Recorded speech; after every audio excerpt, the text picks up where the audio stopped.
amendment to my bio. I actually have a book coming out in the next month and a half maybe from Punk Hostage Press. It's called A History of Broken Love Things, so stay tuned, it'll be out soon. Alright, so this first one is called We Live in the Future. I stare into a photograph of a nearby nebula, shot from a telescope in Chile. My most recent favorite roommate lives there now, in Chile, not the Carina Nebula. I stare into the photograph because even in a photograph, the magnitude of the depth of unknowable space surrounding us for an equally unknowable distance stuns me into a moment of deference. The depth of the nebula itself, a communication, finally reaching us, a lattice of brilliance, exhaled pearls, and long dead light.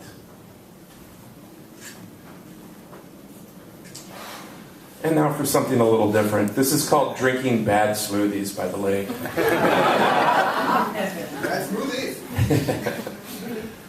Enroll in a segment of your peeled back world. Speak in an accent that embarrasses all those who hear it.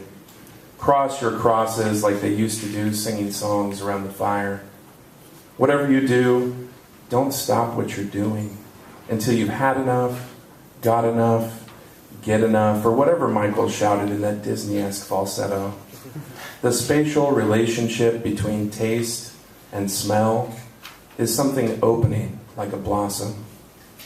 A quarter pound of most things will bring your skiff around and fill it with bougainvillea.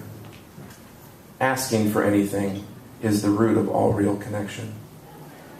Get up in the enveloping base of that one guy's Chevy Impala, screws and joints as loose as a dead clown's asshole. Vibrating like the broken bed in the motel room in your dreams. Sign up for a class called Yeah, and Other Reasons to Fearlessly Be Alive. Don't stop. Don't stop till you get enough.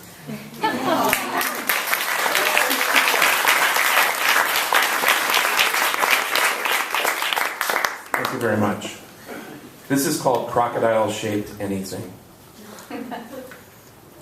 Brian Ferry croons from the back corner of the night, of this very night, echoing wistful ennui, all shimmery and deep, by way of heavenly tomes teetering, dusty towers of literature and thirsty gulps of smiling moonlight, simple like the surface of a lake, or navigating the lines in the palm of your elderly grandmother's hand.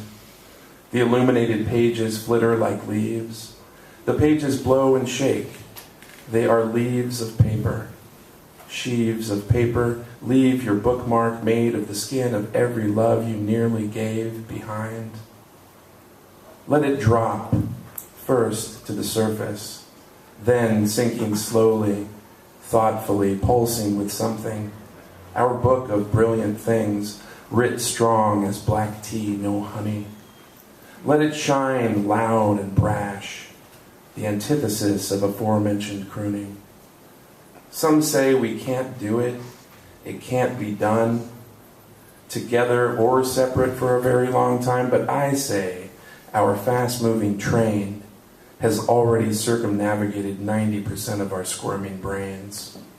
Our souls sometimes touching like palms, pressed to indifferent glass. The mirror ball twirls above us, making all kinds of promises. Giggles of light turning and refracting, like tiny flying crocodile. The song goes curling, spangled and sublime.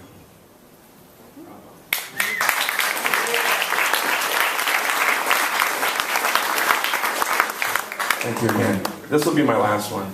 This is called A Shorter Bridge to Heartache. At the bottom of a stagnant lake lived a dead forest, black trunks standing knuckle-deep in muck, branches simply armature for a fluttering array of gray scarves, blowing in the watery wind, molds and aquatic plant life growing quieter in near darkness. The forest laid down years ago, gave up the sun and the breezes, the same arguments from the same birds, slid back toward the sandy edge, then gradually leaned over. One after another, they followed under the forgiving cover of progressively longer nights. A very slow migration. The stars really weren't watching. Eventual full immersion. Nothing left uncovered but the land around the lake. The gray water, always present, became all any tree could remember, oxygenating the murk for a while. The contradictions grew in place of leaves. Instead of hopeful young twigs, stanchions indicating nothing, huddled together under the surface, standing sunken in an air more dense. A different kind of time passing, and light arriving, but only in soft whispers.